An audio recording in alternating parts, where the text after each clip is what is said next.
Hey guys, Neely here, and I am coming today to show you a baking blend substitute recipe that I have been working on.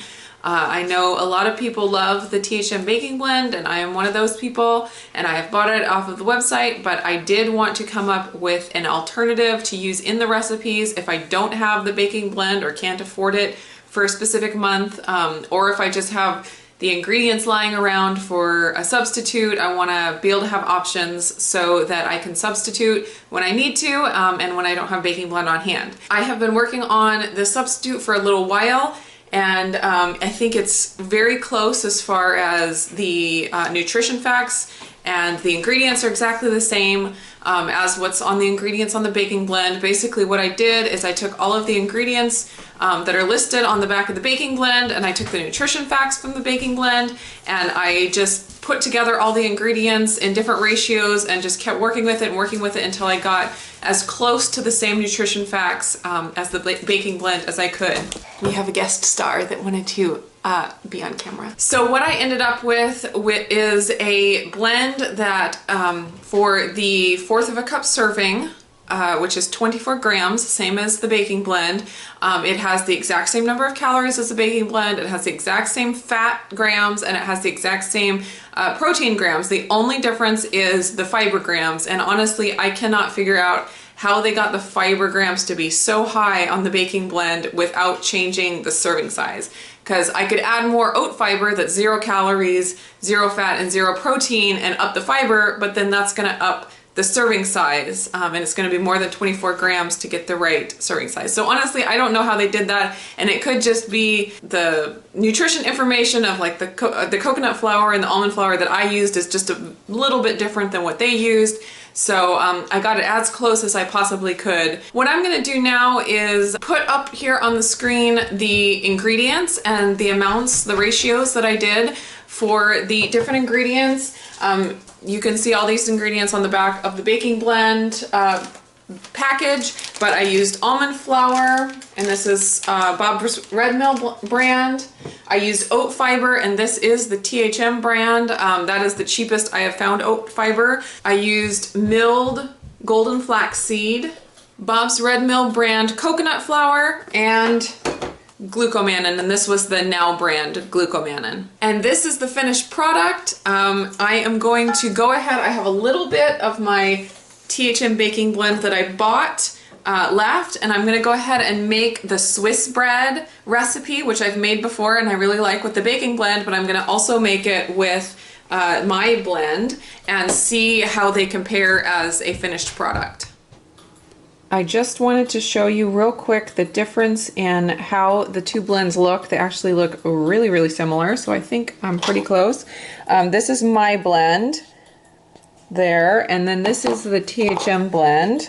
And I don't know if you can see it on the video, but the only difference that I notice is it looks like their flax seeds are a little less ground than mine. I ground mine really fine, and these one in the THM baking blend, it looks like the pieces are just a little bit bigger. So maybe next time I won't grind them quite as fine, but I think it'll probably still work the same. So, all right guys, here's the batter for the Swiss spread. This is mine. You can see I put an N for Neely, and then this one says THM.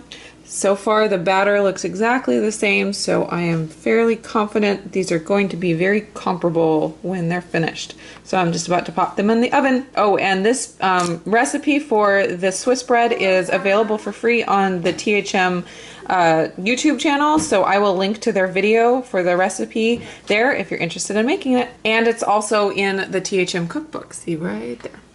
So the recipe for the Swiss bread says 13 to 15 minutes to bake, and that's when you separate it into 2 littler muffins. I like to make them into this size because then I can use it as a sandwich. I can cut it in half. Does that look good? Yes. I can cut it in half and use it as a sandwich, and that's not enough time when it's this big. So it's been going for 15 minutes now, and I am going to put it on for another 4 minutes and see how it is after that. Alright guys, I finished cooking these and let them cool for a little while before I cut into them. But it ended up taking 25 minutes total to cook. That's because I did the double size instead of 2 muffin size. So if you do change the size of it, make sure you adjust the time, 25 minutes total for those. And when I eat these, I really like to cut them open and broil them to toast the top real good, and I think that makes it better, but I'm just going to cut into these real quick and compare the two for you. I'll show you. This is the THM one, and this is mine. And you can see they look very, very similar. The bottoms look very, very similar. But yeah, they look really close to the same. So I'm happy about that. I'm going to just cut them across here. This is how I usually make sandwiches. It's really great for sandwiches. And you can see on the inside, they look exactly the same. I'm super thrilled about that. I'm gonna add a little butter because why wouldn't you add butter?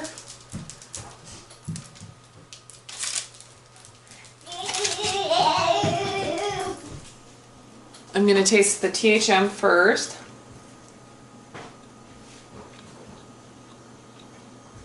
Yummy, yummy. And now I'm gonna taste mine. They feel the same. The sponge really feels the same.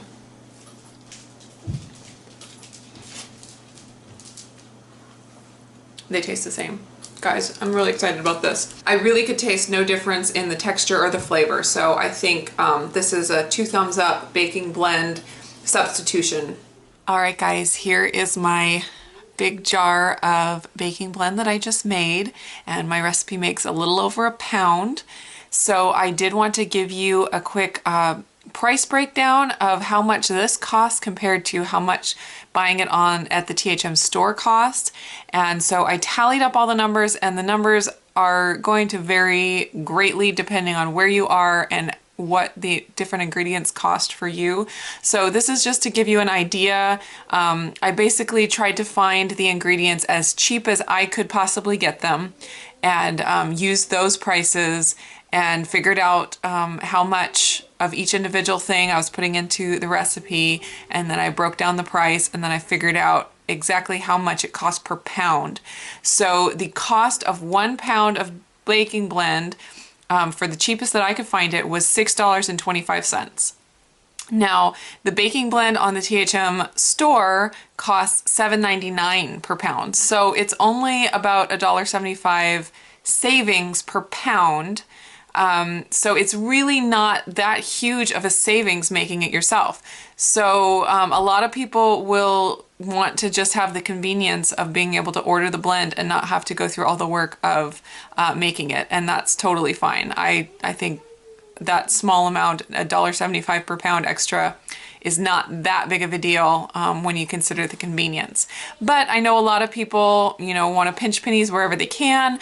Also, sometimes you have the ingredients lying around, like if you have already bought glucomannan and oat fiber and coconut flour, and you don't really want to go out and buy something else, it's convenient to have a good recipe so that you can make it yourself when you're in that situation. So I think this is a really good option, but I also think that buying the baking blend from the store is a really good option too. So it just depends on what your motivation is and what situation you're in. I hope you guys enjoyed this video, and please let me know if you try the recipe for the baking blend and what results you get. I would love to hear input from you guys, and yeah, let me know if you try it. I'll talk to you again soon.